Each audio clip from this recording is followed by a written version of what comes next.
Hello, my name's Evan McDonough here with Brain Powder Kid. Today I'm going to be talking about my final video on how to decrease your levels of anxiety naturally. Now, I had previously recorded 3 other videos documenting basically my struggle with anxiety. And the first video I spoke about how better sleep can improve your anxiety levels, lower them, and some of the techniques that you can use are some like products like nose turbines that open up your nasal passages and allow you to breathe more easily, or a mouth guard, prevent you from mouth breathing at night and preventing snoring, or even a better sleeping position. You might want to take it to the next level and actually get a sleep study test done, and they might be able to indicate whether you have sleep apnea, which can dramatically affect your anxiety levels. In the second video, I spoke about probiotics. Probiotics have helped me immensely. I think they're probably the best tool that I've used to decrease my levels of anxiety. The best brand I would probably get Ultimate Flora of 150 billion per capsule.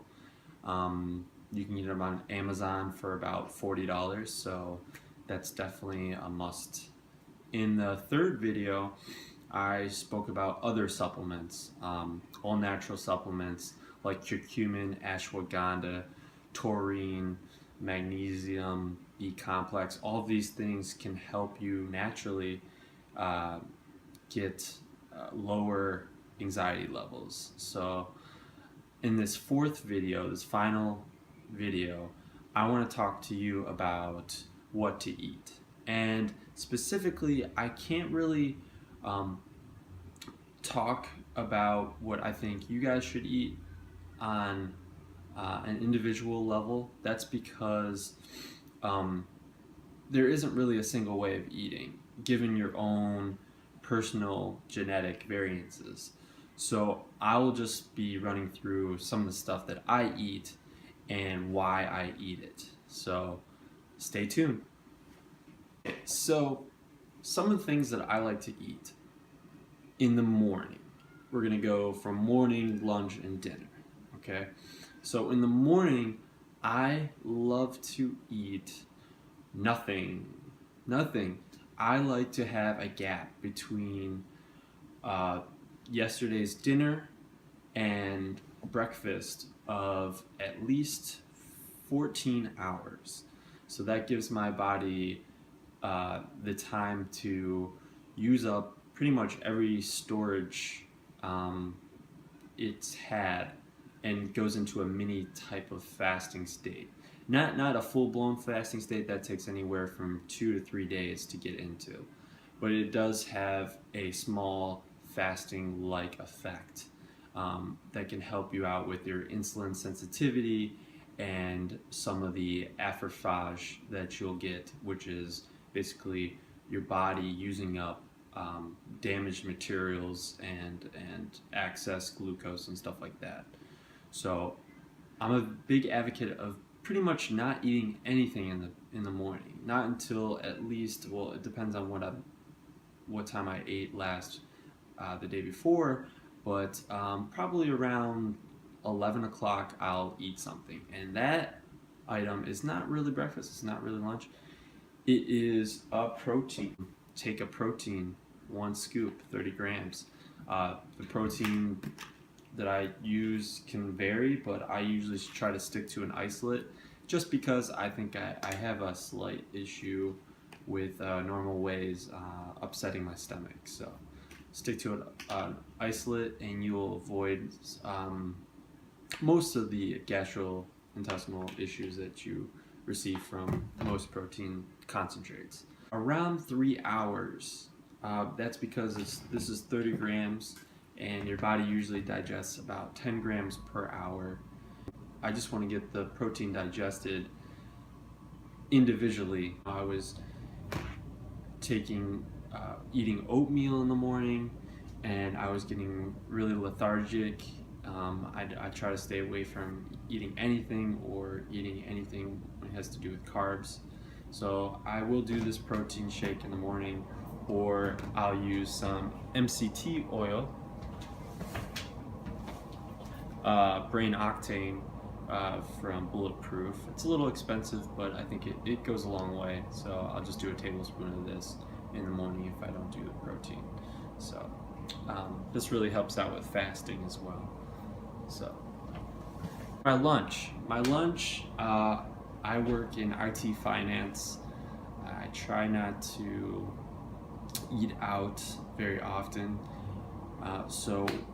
And I don't really have that much time to pack a lunch because I'm always on the go, busy at home, busy at work. Try to make it as fast as possible. So I stick with frozen vegetables. I'll show you right now. I'll get something like Brussels sprouts in a microwave ready container, pop it in there, and my meal's ready. And it's only about $2 or even less than that. So some of my favorites are Brussels sprouts, broccoli, some of the mixes, like maybe you can find like a gluten-free pasta with some other kind of vegetables. But I like to stick with vegetables during my lunch. Keeps it light, keeps it healthy.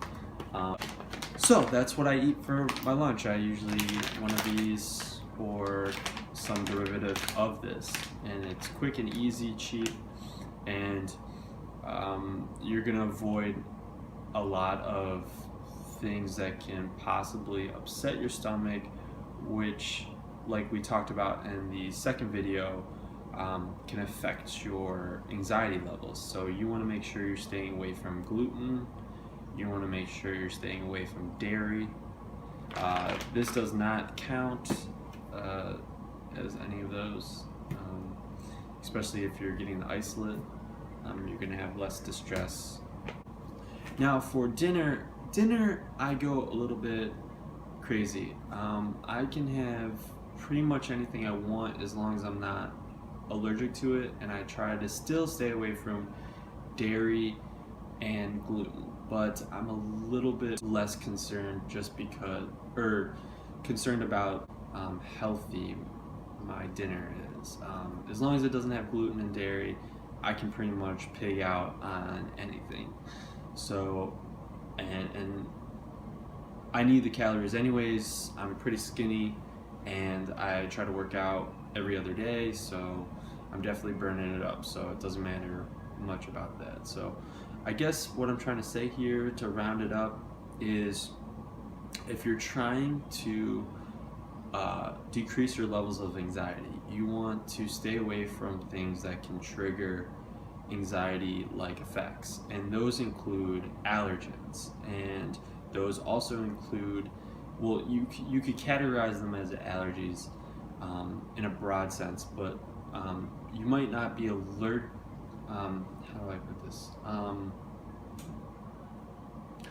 So certain foods you might be tolerant of, you might not be allergic to, but that slow or that small everyday exposure to them can cause your body to be in a constant state of inflammation and response, a low grade.